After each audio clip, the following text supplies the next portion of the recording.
OTEP à tous, bienvenue sur la chaîne des panafricanistes par essence, par conviction et par excellence. Celle des citoyens kémites par nécessité et obligation de combat. Nous sommes une chaîne qui n'est guidée que par nos ancêtres et rien que par les ancêtres qui appartiennent à l'égrégore du monde noir. Par conséquent, nous ne croyons en aucun Dieu venu de l'étranger. Toutefois, cette vidéo n'est aucunement destinée à inciter à la haine ou à la violence, car nous menons un combat qui est d'abord et avant tout spirituel, intellectuel et démocratique. Ensuite, il est politique, géopolitique et géostratégique, contre l'impérialisme, le colonialisme, le néocolonialisme et l'endocolona, qui sont tous qualifiés de crimes contre l'humanité. Nous menons ce combat sur la base du principe fondamental que nous avons hérité de nos ancêtres kémites, qui est celui de la Mahat, c'est-à-dire solidarité, vérité et justice. Vous êtes donc en droit de connaître la vérité et nous avons l'obligation de vous dire la vérité, rien que la vérité, afin que justice soit rendue au continent africain. Et ça, c'est notre modeste contribution dans cette noble lutte en faveur de la souveraineté, la dignité, la solidarité et l'unité africaine. C'est exactement ça que nous appelons le panafricanisme. Bien-aimés frères et sœurs, j'ai un conseil très important à donner au pays, aux dirigeants de l'AES. Il y a 3 paramètres que vous ne devrez jamais négliger, qui doivent être d'ailleurs la priorité des priorités. En dehors de l'autosuffisance alimentaire qui est, bon, à l'évidence, il faut être capable de nourrir les gens. Mais il y a des paramètres qui nous ont toujours fait trop mal, qui nous ont toujours fait perdre les nôtres, qui nous ont toujours fait perdre notre souveraineté et notre dignité. Ces 3 paramètres sont l'armement, la santé, l'éducation. Eh oui, quand vous maîtrisez ces 3-là, vous pouvez maîtriser même l'autosuffisance alimentaire. C'est pour ça que je n'ai pas mis ça, je n'ai pas inclus ça dans ces 3 paramètres. L'autosuffisance alimentaire, c'est très important.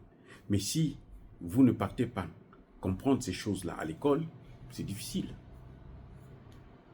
C'est la formation qui vous donne les idées pour pouvoir mettre l'expérience. Donc, pourquoi je parle de l'armement? L'armement, c'est que nous serons en permanence attaqués. On sera en guerre. On est en guerre en permanence contre les Occidentaux. Avant, nous n'avions pas d'armes, on subissait. Maintenant que nous avons la possibilité d'avoir des armes, d'acheter des armes, on peut se défendre. Mais la meilleure façon de se défendre, c'est d'avoir l'arme nucléaire qui est une arme dissuasive. Si vous voulez que les gens évitent de vous attaquer, il faut avoir l'arme nucléaire. Vous voyez même l'Iran aujourd'hui, personne ne veut l'attaquer.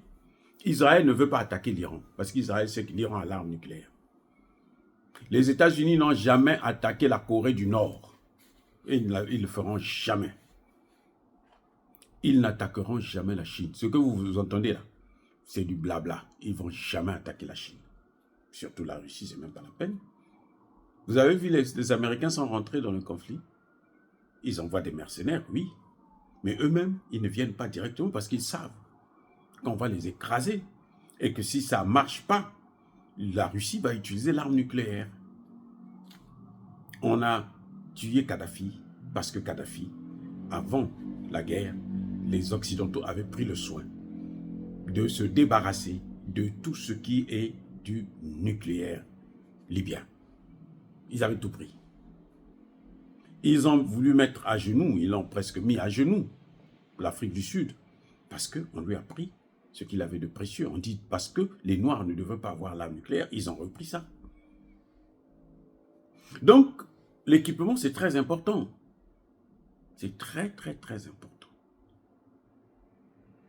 Et il ne faut pas oublier que ces gens-là, ils sont capables de passer 10 ans, 20 ans, 30 ans, 40 ans, 50 ans, 100 ans, 500 ans qu'ils ont fait avant l'esclavage. 500 ans de guerre.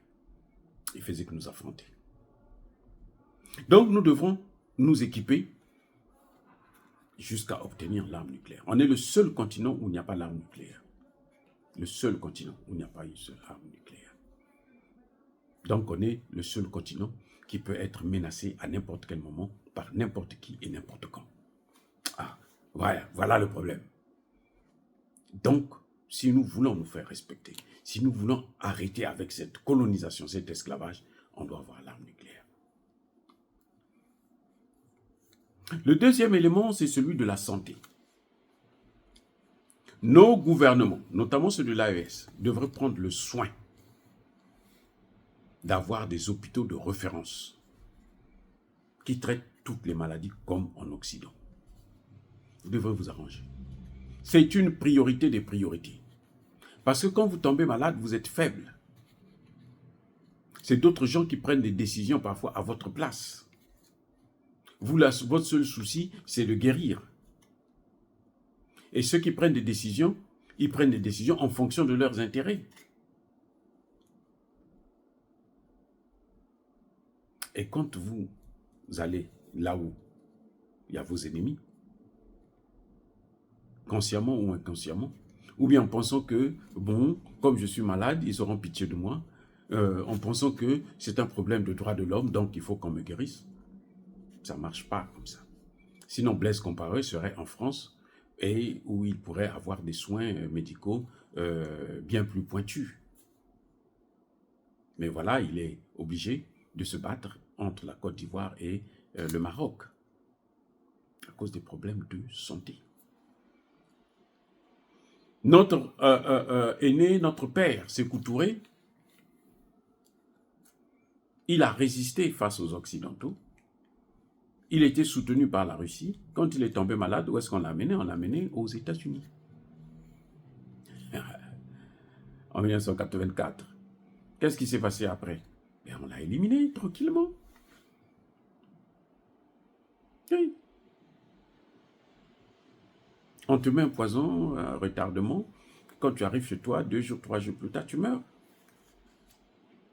Le président de la Namibie, écoutez bien, le président de la Namibie, son nom c'est Hage Geingob.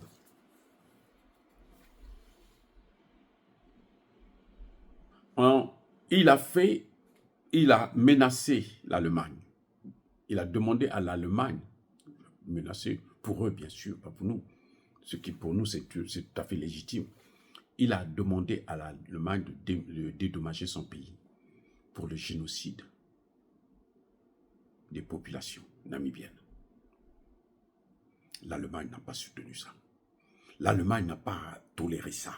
Il ne faut pas leur demander des comptes. Les Juifs peuvent demander des comptes, mais pas nous les Noirs. Les Noirs, on n'a pas de comptes à rendre. On ne peut pas nous rendre des comptes. Non, c'est pas possible. Il a osé le faire.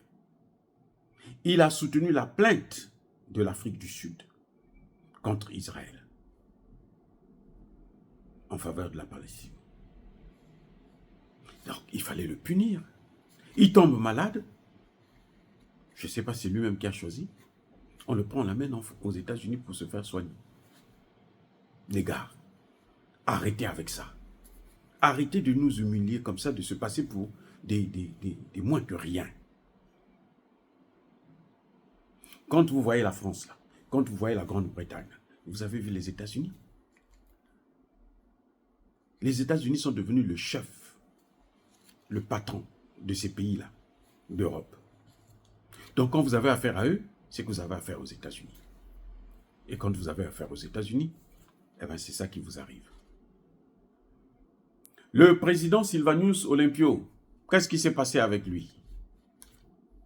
Les Français voulaient le tuer. Il a fui à l'ambassade des États-Unis, au Togo.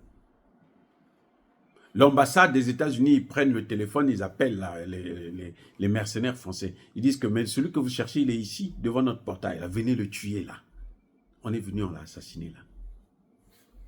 Et on a appelé Eyadema, le père, pour venir prendre la paternité du crime. Les États-Unis. Un pays hypocrite et criminel. Patrice Lumumba, pour se faire arrêter, ce sont les mêmes États-Unis qui ont dit, prenez-le, allez, mettez-le en prison. Allez le tuer. On l'a pris, on l'a tué. Les États-Unis et les Nations Unies, tout ce qui est uni là, c'est même pas la peine chez eux. Ils ne sont pas unis. C'est des gens, des destructeurs, des dévastateurs.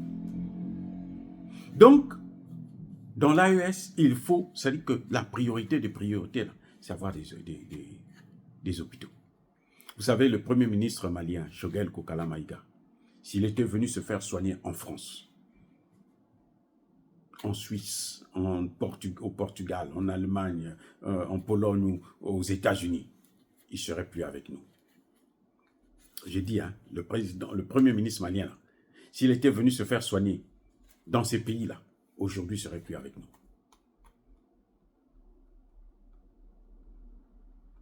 C'est pour vous dire, vous devrez donc mettre le paquet en ce qui concerne la santé. Parce que même vous-même, quand vous tomberez malade, n'acceptez, vous devrez avoir un testament. Vaut mieux mourir en Afrique là, que d'accepter de venir chez eux, dans l'un de ces pays-là. Ils ne vont jamais dire que ce sont eux qui vous ont tué, non? Ils vont toujours nier, comme on l'a vu avec Ahmed Bakayoko ou Gan Coulibaly. Personne ne dit qu'ils ont été littéralement neutralisés par la France. Non, ils ne vont jamais le dire. Mais ce sera ça la réalité, ce sera ça le résultat. Et ça, c'est la conséquence de quoi? Des mauvais hôpitaux. Parce que nous, on ne prend pas le soin de mettre des hôpitaux. Et il y a un dernier paramètre, qui n'est pas le moindre, c'est celui de l'éducation. Il faut mettre le paquet en ce qui concerne l'éducation. Il faut mettre le paquet.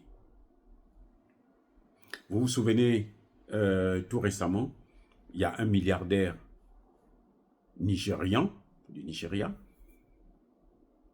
qui est mort avec sa famille dans un accident d'hélicoptère. Un certain, je pense, si j'ai bonne mémoire, Wengwe. Ce milliardaire-là a mis 500 millions de dollars sur la table pour construire des grandes universités au Nigeria. Son argent, lui dit, gratuit, il donne à l'État, on construit des universités au Nigeria. Comme par hasard, puisque eux, ils aiment, pour se sentir vraiment milliardaire, il faut que tu viennes voir les autres milliardaires aux États-Unis. Il était venu assister à un match, je ne sais pas, de baseball ou quelque chose de ce genre, pendant que la CAN se passe et le Nigeria est en finale. Lui, il est venu là. Ben, on a saboté son avion. Aussi simple, son hélicoptère. Ils sont tous partis. La banque qu'il a créée est restée. La plus grande banque du Nigeria. Un jeune, hein, il devrait même pas dépasser 60 ans, je crois, quand tu regardes les photos, à moins que ce soit des vieilles photos que j'ai vues.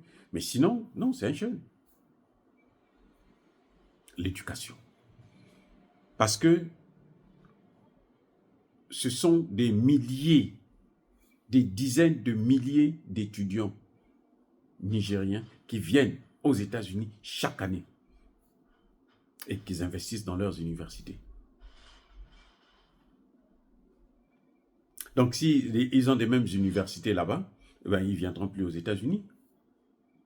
Qu'est-ce qu'il faut faire? Il faut punir. C'est pour vous dire que l'éducation, c'est essentiel.